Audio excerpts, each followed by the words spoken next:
بسم الله الرحمن الرحيم. إن الحمد لله نحمده ونستعينه ونستغفره ونؤمن به ونتوكل عليه ونعوذ بالله من شرور أنفسنا ومن سيئات أعمالنا. من يهده الله فلا مضل له ومن يضلله فلا هادي له، ونشهد أن لا إله إلا الله وحده لا شريك له، ونشهد أن سيدنا ومولانا محمدا عبده ورسوله صلى الله عليه وعلى آله وصحبه وبارك وسلم تسليما كثيرا. أما بعد، أعوذ بالله من الشيطان الرجيم. بسم الله الرحمن الرحيم. والبدن جعلناها لكم من شعائر الله لكم فيها خير فاذكروا اسم الله عليها صواف. وقال عز وجل: ولكل أمة جعلنا منسكا ليذكروا اسم الله على ما رزقهم من بهيمة الأنعام فإلهكم إله واحد فله أسلموا وبشر المخبتين. وقال الله تعالى: إنا أعطيناك الكوثر فصل لربك وانحر إن شانئك هو الأبتر. وقال عليه الصلاة والسلام في الحديث الشريف: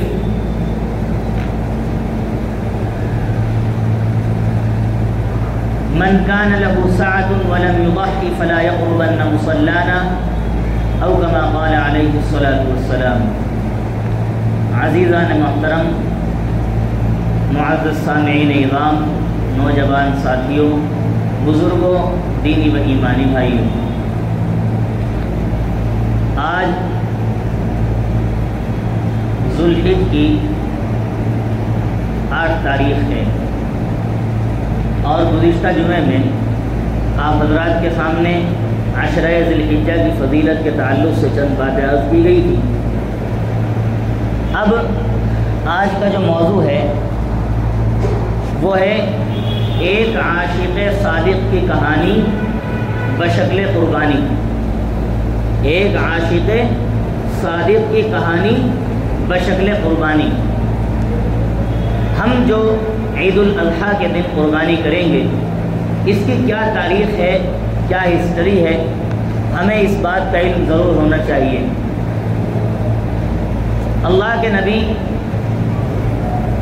سیدنا ابراہیم خلیل اللہ علیہ السلام کو اللہ تعالیٰ کی طرف سے بے شمار امتحانات میں کامیاب ہونا پڑا، اور خود اللہ کے نبی علیہ السلام نے یہ فرمایا ہے کہ جو جتنا زیادہ اللہ کے قریب ہوتا ہے اس کی آزمائشیں اتنی ہی زیادہ ہوتی ہیں.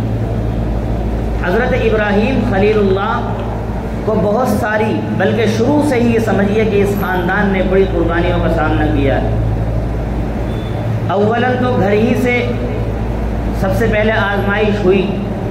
باپ بت پرست تھا، ان کو چھوڑ کر گھر والوں کو، قبیلے والوں کو چھوڑ کر نکلے. اس کے علاوہ آگ میں ڈالا گیا، اپنے بیوی بچے کو بے آب و گیا جنگلات میں، ڈیزرٹ کے اندر چھوڑنے کا حکم دیا. اس کے بعد مدتوں جس کے لیے دعائیں مانگی گئی تھی، اللہ نے بڑھاپے کی حالت میں جو بہترین خوبصورت بیٹا عنایت کیا تھا، اللہ نے اس سے قربانی مانگی. قرآن کریم اس منظر کو یوں بیان کرتا ہے: وَقَالَ إِنِّي ذَاهِبٌ إِلَىٰ رَبِّي سَيَهْدِينِ رَبِّ هَبْ لِي مِنَ الصَّالِحِينَ. حضرت ابراہیم علیہ السلام جب قوم کی بت پرستی سے اور ان کی بیزارگی سے تنگ آ کر انہوں نے دعا مانگی: اللہ مجھے ایک نیک صالح بیٹا عنایت فرما جو کم از کم میرا بڑھاپے کا سامان بھی بنے، میرا غمخوار بھی ہو، اور میرے مرنے کے بعد تیرے دین کا پرچار اور تیرے دین کی اشاعت اور تبلیغ بھی کر سکے. اللہ تعالیٰ نے ان کی یہ دعا قبول فرمائی، اور خود اللہ نے قرآن کریم میں انہی کی زبانی اس کو ذکر بھی کیا: الحمدللہ الذی وہب لی علی الکبر اسماعیل و اسحاق. الحمدللہ الذی وہب لی علی الکبر اسماعیل و اسحاق ان ربی لسمیع الدعاء، کہ اللہ تعالیٰ نے اسماعیل و اسحاق کو جو مجھے عنایت کیا ہے بڑھاپے کی عمر میں کیا ہے، اور پھر اس کو پیدا ہوتے ہی کہا کہ اس کو بے آب و گیا جنگلات میں چھوڑ کر آ جائیے۔ آج جہاں مکہ آباد ہے اس وقت وہاں آدمی کا نام و نشان بھی موجود نہیں تھا، حتیٰ کہ کعبۃ اللہ کی جو بلڈنگ ہے اس کی تعمیر ہے وہ بھی نہیں تھی۔ کعبۃ اللہ کے جو معمار اول ہیں وہ حضرت آدم علیہ السلام ہیں۔ ان اول بیت وضع للناس للذی ببکۃ مبارک وہدی للعالمین، سب سے پہلے اللہ کی پرستش کے لیے، اس کی عبادت کے لیے جس گھر کی تعمیر کی گئی وہ مکہ میں ہے، اور اس کو حضرت آدم نے بنایا تھا۔ بہت سارے سیلاب آئے، فلڈز کی بنا پر کعبے کی جو عمارت تھی وہ ختم ہو گئی، اس کی کچھ بنیاد باقی رہ گئی جس کو قواعد کہتے ہیں۔ قرآن نے کہا ہے وَإِذْ يَرْفَعُ إِبْرَاهِيمُ الْقَوَاعِدَ مِنَ الْبَيْتِ وَإِسْمَاعِيلُ، ابراہیم علیہ السلام اس کے معمار اول نہیں ہیں، بلکہ انہوں نے تو بنیادوں کو اٹھایا ہے اور اس کی تعمیر کی ہے، یہ بھی ایک کارنامہ ہے۔ اور ان کے نام آج ایسے ہی باقی نہیں ہے، بھئی پوری دنیا کے اندر قربانی ہو رہی ہے، یہ ایک یادگار کے طور پر کی جاتی ہے، یہ کوئی ایسے نہیں کی جا رہی ہے، بلکہ ان کی بڑی قربانیاں ہیں۔ جو ہے امت یا کوئی بھی چیز وہ قربانی مانگتی ہے، مثال کے طور پر کھیتی ہے، اس کو پانی چاہیے، جب تک پانی نہیں ملے گا وہ سیراب نہیں ہوگی۔ امت محمدیہ کا جو گلشن ہے اس نے خود جو ہے پانی کو طلب کیا ہے، میں ابھی آئندہ اس کی مثال پیش کروں گا۔ غرض یہ کہ ان سے کہا کہ ان کو بے آب و گیا جنگلات میں چھوڑ آئیے، اور وہ چھوڑ کر بھی آ گئے۔ اب آپ یہ دیکھیے کہ جس کے لیے مدتوں دعا کی ہوں اور باقاعدہ دوسری شادی کرنی پڑی ہو، اور اس سے اللہ نے بڑھاپے کی عمر میں خوبصورت سا بچہ عنایت کیا ہو، پیدا ہوتے ہی یہ حکم دے دیا جائے کہ اس کو فلاں جگہ چھوڑ دو، اور جب چھوڑ کر کے چلنے لگے حضرت حاجرہ ان کو فکر ہوئی کہ پتہ نہیں کیوں چھوڑ کر کے جا رہے ہیں، بھی عورت ہے وہ ظاہر سی بات ہے وہ سمجھے کہ شاید کیا پتہ مجھ سے ناراض ہو گئے ہوں، تو پیچھے مڑ کر بھی نہیں دیکھا بلکہ کہا کہ یہ اللہ کا حکم ہے، اور بس چلے گئے۔ اس کے بعد اللہ تعالیٰ نے دوبارہ حکم دیا کہ جاؤ اور چھری ساتھ میں لے کر کے جانا۔ اب بتائیے 1500 کلومیٹر کا سفر کر کے آدمی جا رہا ہے، پورے رستے جب چھری اس کی بغل میں ہے کیا سوچ رہا ہوگا اور کیا اس کے ذہن پر بیت رہی ہوگی کہ بچے پر چھری کس طریقے سے چلائے گا۔ آج کل کا بکرا نہیں تھا، وہ اولاد تھی جس سے انسان کو بے انتہا محبت ہوتی ہے۔ آج ہم جب ایک بکرا، ایک جانور یا ایک بھینس ذبح کرتے ہیں جس کو ہم پالتے ہیں، گھر جب اس کی قربانی ہوتی گھر میں سارے آدمی رونے لگ جاتے ہیں۔ جب اس پر چھری چلتی ہے تو دل ایک دم نرم ہوتا ہے کہ میرا پالا ہوا بکرا تھا، میں اس کو ذبح کر رہا ہوں۔ آپ وہاں دیکھیے اس باپ کے اوپر کیا گزر رہی ہوگی جس کو اللہ نے بڑھاپے کی عمر میں یہ اولاد عنایت کی اور پھر اس کو قربانی کا حکم دے دیا۔ وہ بکرا نہیں تھا، وہ اولاد تھی۔ پھر آگے میں قصہ مختصر کر کے بتا رہا ہوں۔ حضرت ابراہیم علیہ السلام جب اسماعیل علیہ السلام کو لے کر قربانی کے لیے چلے، شیطان وہ کیسے چپ بیٹھ سکتا تھا کہ ایسا زبردست قصہ روئے زمین پر آج تک رونما نہیں ہوا، چشم فلک نے ایسا نظارہ آج تک نہ دیکھا۔ تو شیطان کو فکر دامنگیر ہوئی کہ کس طریقے سے وہ حضرت ابراہیم علیہ السلام کو گمراہ کرے اور اس واقعے سے پیچھے ہٹا دے۔ سب سے پہلے وہ حضرت اسماعیل علیہ السلام کے پاس آیا اور کہا تمہیں پتہ ہے تمہیں کہاں لے کر کے جا رہے ہیں؟ کہاں ایسے ہی ہم تو لکڑیاں جمع کرنے جا رہے ہیں۔ کہا نہیں، تمہیں ذبح کریں گے۔ حضرت اسماعیل کہنے لگے بھلا ایک باپ اپنے بچے کو کیسے ذبح کر سکتا ہے؟ تم دیکھتے نہیں جب میری طرف ابراہیم دیکھتے ہیں تو ان کی آنکھوں کے اندر ایک ٹھنڈک سی محسوس ہوتی ہے۔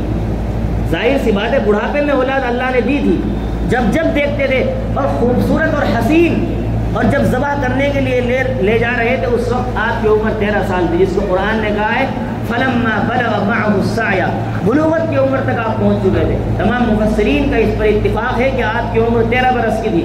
13 سال کا بچہ، اس کو دیکھ کر انسان اس کی بلائیں لینے کو جی چاہتا ہے، لیکن حضرت اسماعیل علیہ السلام نے کہا کہ ایسی بیوقوفی کی بات کرتے ہو، بھلا ایک باپ اپنے بچے کو کیسے ذبح کرے گا؟ کہا یہ اللہ کا حکم ہے۔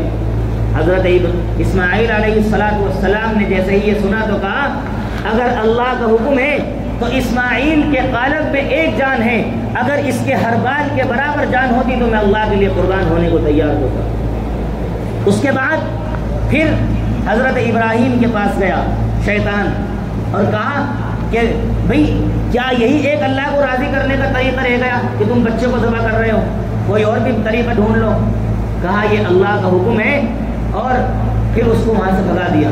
پھر ماں کے پاس آیا، سوچا ماں کی ممتا بہت زیادہ ہوتی ہے، اس کو بہلا پھسلا لوں گا، یہ منع کر دے گی۔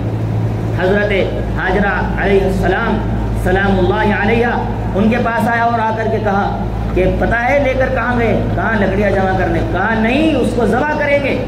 انہوں نے بھی اس طرح کی باتیں کی کہ بھلا ایک باپ اپنے بچے کو کیسے ذبح کر سکتا ہے؟ کہا یہ اللہ کا حکم سمجھ رہے ہیں، اس کو اللہ کا حکم مانتے ہیں، اور اللہ کے حکم کی بیس پر، اللہ کے حکم کی بنیاد پر اس کو ذبح کریں گے۔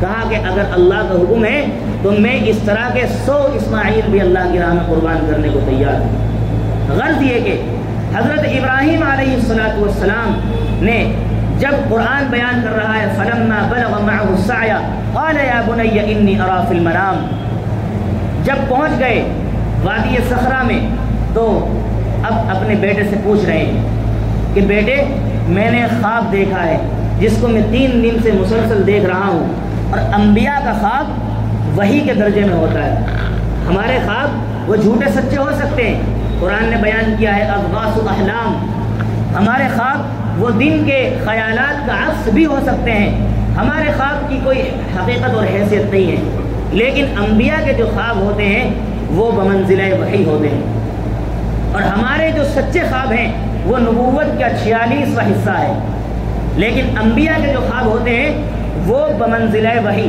اور پھر ایک سوال یہاں یہ پیدا ہوتا ہے کہ فرشتے کے ذریعے وحی بھیج کر بھی حضرت ابراہیم کو یہ حکم دے سکتے تھے کہ تم اپنے بیٹے کو ذبح کرو، لیکن وہ بات وہ نہیں رہتی، خود خواب میں دیکھا، اللہ نے کہا نہیں ہے، خواب میں دیکھا ہے، صرف ایک خواب ہے، اور خواب کی بنیاد پر وہ اپنے بیٹے سے اس بات کا تذکرہ کر رہے ہیں انی ارا فی المنام انی اذبحک فانظر ماذا تری، اے میرے بیٹے میں تجھے دیکھ رہا ہوں کہ میں تجھے خواب میں ذبح کر رہا ہوں، تیری کیا رائے ہے، کیا مشورہ ہے؟ بات یہ دیکھیے کہ کس طرح کی ممتا کا یہاں لفظ استعمال کیا، یا بنی، اے میرے بچے۔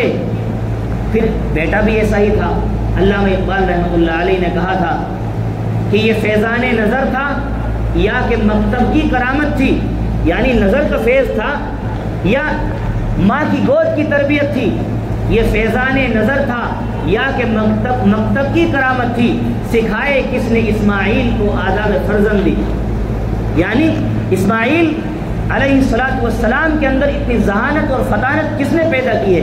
آخر کار وہ مجدد انبیاء سیدنا ابراہیم علیہ السلام کے فرزند تھے، نبی کے بیٹے تھے، اور ان کو بھی آئندہ نبی بننا تھا، اور ان کی پیشانی کے اندر محمد عربی صلی اللہ علیہ وسلم کا نور چمک رہا تھا، ان کی پیشانی میں محمد عربی کا نور چمک رہا تھا، اور ان کی پشت سے محمد عربی کو پیدا ہو رہا تھا، اس لیے اللہ تعالیٰ نے اتنی کڑی آزمائشوں سے ان کو گزارا۔ تو جواب میں کہا یا ابت افعل ما تؤمر، جب ان سے کہہ رہے ہیں باپ اذبحوک فانظر ماذا تری، کہ میں تجھے ذبح کرتے ہوئے دیکھ رہا ہوں، تو جواب میں یہ جواب دینا چاہیے تھا یا ابت اذبح، اے میرے باپ تو ذبح کر، لیکن نہیں، اس سے بھی آگے بالکل غائب درجے کا امتثال امر اور اطاعت کا جو پیش کیا ہے، یا ابت افعل ما تؤمر، جو تمہیں حکم دیا گیا ہے کر گزریے، مجھ سے پوچھنے کی کیا ضرورت ہے، جو حکم دیا گیا ہے کر گزریے، مجھ سے پوچھنے کی کیا ضرورت ہے۔ اور ساتھ ساتھ میں یہ بھی فرمایا ستجدنی انشاءاللہ من الصابرین، یہ کام بہت مشکل ہے، ذبح کرنا اور میرا ذبح ہو جانا دونوں کام مشکل ہیں، لیکن آپ انشاءاللہ مجھے صبر کرنے والوں میں سے پائیں گے، آپ مجھے صبر کرنے والوں میں سے پائیں گے۔ اپنا دعویٰ نہیں کیا بلکہ انشاءاللہ کہہ کر اپنی اور بھی زیادہ انکساری اور تواضع کو سامنے رکھا کہ یہ میرا کمال نہیں ہے، دنیا میں جیسے اور بہت سارے لوگوں نے صبر کیا ہے میں بھی ان میں شامل ہو جاؤں گا، اور اس میں میرا کمال نہیں ہے، اللہ کی توفیق سے ہوگا، یہ اللہ کی۔ اب آپ دیکھیے کتنی ساری آزمائشوں کو پورا کر رہے ہیں۔ یہاں تو اگر کوئی بات ہوتی تو 100 طرح کی بات، کیا رے خواب ہی کی تو بات ہے، خواب ہی کی تو بات ہے، 100 طرح کی تعویلات نکالتے، لیکن وہاں باپ بھی ذبح کرنے کو تیار ہے اور بیٹا بھی ذبح ہونے کے لیے تیار ہے، اور اللہ کے سامنے امتثال امر اور بالکل اس کے سامنے مر مٹنے کے لیے دونوں باپ اور بیٹے جا بکف ہیں۔ یہ ہے قربانی۔ اور پھر جب حضرت ابراہیم علیہ السلام اور حضرت اسماعیل علیہ السلام دونوں تیار ہو گئے قربانی کے لیے، قرآن کہتا ہے فلما اسلما وتلہ للجبین، پیشانی کے بل ان کو لٹا دیا، ونادیناہ ان یا ابراہیم، اللہ نے ذکر کیا ہے کہ جب چھری چلانے لگے، چھری چلنے کو تیار نہیں ہے، چھری سے کہا کہ تو کاٹ کیوں نہیں رہی ہے؟ کہا جس طریقے سے جس آگ میں تمہیں ڈالا گیا تھا اور اللہ نے اس آگ کو کہا تھا قلنا یا نار کونی بردا وسلاما علی ابراہیم، اے آگ تو ٹھنڈی ہو جا، اور اس آگ کو کہہ دیا تھا کہ ابراہیم کے ایک بال کو بھی خروچ نہ آ جائے اور نقصان نہ پہنچ جائے، مجھے بھی اللہ نے حکم دیا ہے کہ میں اسماعیل کی گردن کو نہیں کاٹ سکتا۔ گردن کٹوانا مقصود نہیں تھا، مقصود یہ تھا کہ ان کے اندر کتنی فرما برداری اور اطاعت ہے، کتنی فرما برداری اور اطاعت ہے۔ اور پھر اللہ تعالیٰ نے ایک مینڈے کو حضرت جبریل علیہ السلام کے ذریعے بھیجا اور اس کی پھر قربانی کی گئی۔ اس کے بعد یہ تو ہے ایک واقعہ جو حضرت ابراہیم علیہ السلام اور حضرت اسماعیل علیہ السلام کے سلسلے میں نے عرض کیا۔ اب بعد میں آپ چلیے، اللہ کے نبی صلی اللہ علیہ وسلم نے کیا قربانی پیش نہیں کی؟ احد کے میدان میں کیا جب آپ کے دانت پر پتھر مارا گیا تو آپ کے جو ہے پورا چہرہ جو ہے خون میں آلود ہو گیا، آپ لہولہان ہو گئے۔ میں نے عرض کیا تھا کہ کھیتی پانی مانگتی ہے تبھی وہ سیراب ہوتی ہے، امت محمدیہ کا گلشن ہے، اس میں بہت ساری سیرابی کی گئی ہے۔ حضرت محمد صلی اللہ علیہ وسلم کے والد محترم حضرت عبداللہ، ان کو بھی قربان کرنے کا نمبر آیا تھا۔ حضرت عبد المطلب نے جب قرآن اندازی کی تو آپ کے والد کا نام آیا، لیکن ان کے بدلے میں 100 اونٹوں کو پھر پیش کیا گیا تھا، وہاں گردن بچا لی گئی، یعنی حضرت اسماعیل کی گردن بچا لی گئی۔ بھئی حضرت اسماعیل کو ذبح تھوڑی کیا گیا، چھری چلائی لیکن چھری نہیں چلی، حضرت اسماعیل کو چھری کے نیچے سے نکال لیا گیا۔ اس کے بعد حضرت عبداللہ جو آپ صلی اللہ علیہ وسلم کے والد ہیں، ان کو چھری کے نیچے سے نکال لیا گیا، اور پھر اللہ کے نبی صلی اللہ علیہ وسلم بچ گئے۔ لیکن قربانی مانگتی ہے، امت محمدیہ کا گلشن قربانی مانگ رہا تھا، اور پھر آپ نے اپنی اولاد کو اس سلسلے میں پیش کر دیا۔ اگرچہ اللہ کے نبی کو قتل نہیں کیا گیا، لیکن احد کے میدان میں اور طائف کے میدان میں کیا کچھ مظالم ڈھائے گئے آپ کے سامنے۔ آسمان اب تک صرف 2 مرتبہ رویا ہے، ایک مرتبہ جب اسماعیل کو ذبح کیا جا رہا تھا، اور دوسرے مرتبہ جب طائف کے میدان میں آپ پر پتھر برسائے گئے، اس وقت آسمان کی چیخیں نکل گئی تھی۔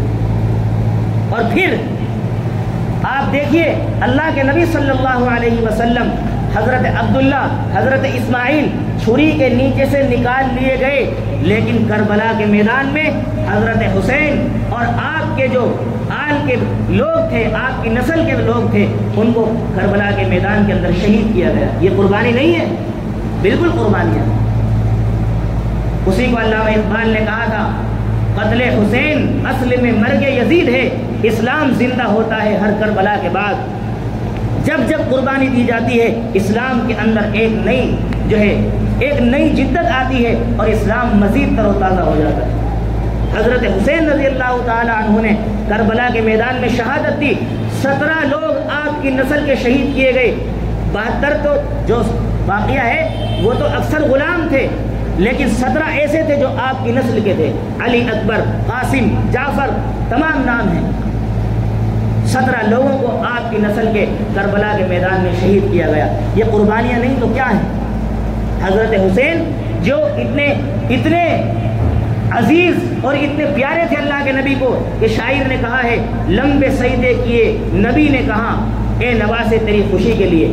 یعنی جب وہ کمر پر چڑھ گئے سجدے میں, آپ نے اپنے سجدے کو طویل اور دراز کر دیا. آپ سجدے میں تھے اور حسن آ کر جب آپ کے کمر پر چڑھ گئے ہیں تو آپ نے ان کی وجہ سے اپنے سجدے کو دراز کر دیا. اسی کو شاعر نے کہا لمبے سجدے کیے نبی نے کہا اے نواسے تیری خوشی کے لیے.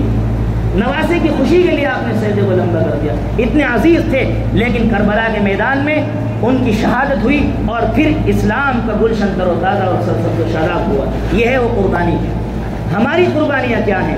یہ بات اس لیے عرض کی ہے میں نے قربانی کے تعلق سے کہ ہماری قربانیاں کیا ہیں. وہاں تو حسین کی گردن پر چھریاں چلائی گئی تھی. ہماری چھریاں کیا ہیں؟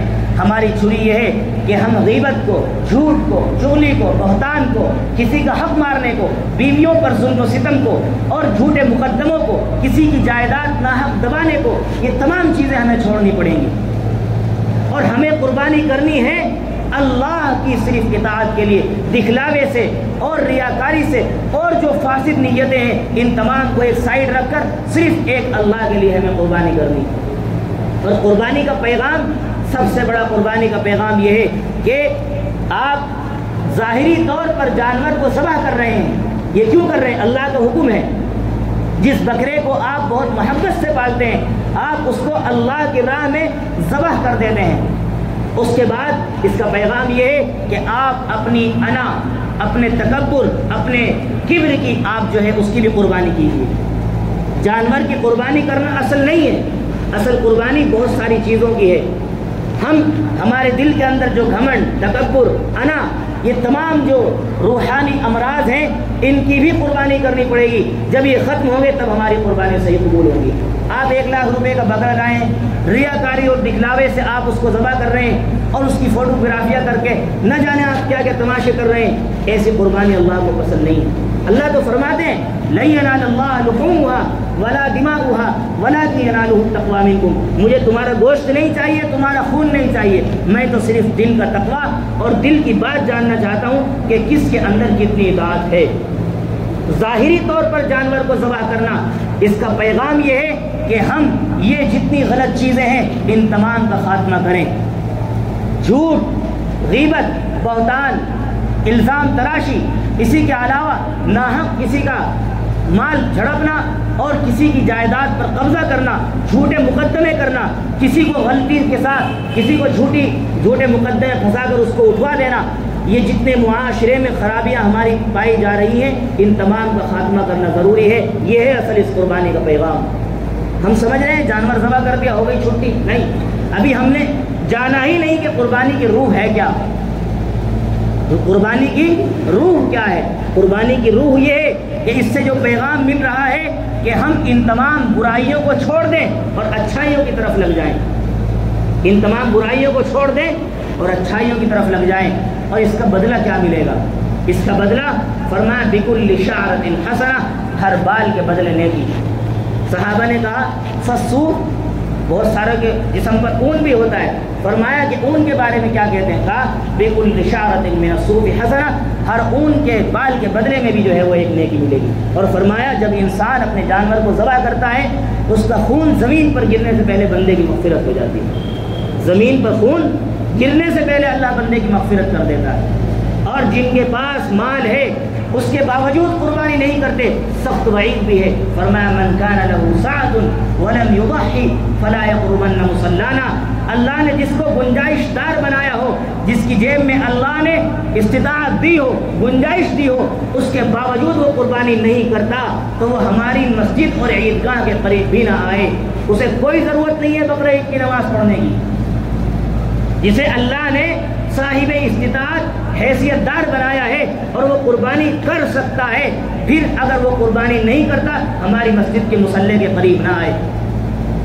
آج آپ جب قربانی کا اسلام میں کچھ خرچ کرنے کا نمبر آتا ہے سب سے زیادہ غریب ہم ہو جاتے ہیں. جیب میں 20-20, 50-50 ہزار روپے کے موبائل ہمارا نوجوان استعمال کر رہا ہے اور کما بھی رہا ہے, لیکن جب قربانی کا نمبر آتا ہے تو کہتے ہیں گھر میں ایک لے کر دی سب کی طرف سے کافی ہو گئی. نہیں, آپ الگ کماتے ہیں, آپ کے ذمے الگ ہیں. آج مسلمان 20-20 ہزار روپے کے اور اس سے بھی اوپر 50-50 ہزار روپے کے موبائل استعمال کر رہا ہے، لیکن 5,000 6,000 کی قربانی کرنے کو وہ تیار نہیں ہے۔ بس والد صاحب نے کر دی، سب کے دن کما سارے رہے، والد صاحب اکیلے قربانی کیوں کریں گے؟ اسی طرح عورتوں کی قربانی کے سلسلے میں بہت لاپرواہی برتی جاتی ہے، ان کے پاس کئی تولے سونا، کئی تولے چاندی ہوتی ہے، لیکن نہ وہ زکوٰۃ نکالنے میں پابند ہے، نہ وہ قربانی کرنے میں پابند ہے۔ یہ تمام مسائل ہیں، ان پر غور سے فکر کرنے کی ضرورت ہے۔ اللہ ہم سب کو عمل کی توفیق عطا فرمائے۔ وآخر دعوانا الحمدللہ رب العالمین۔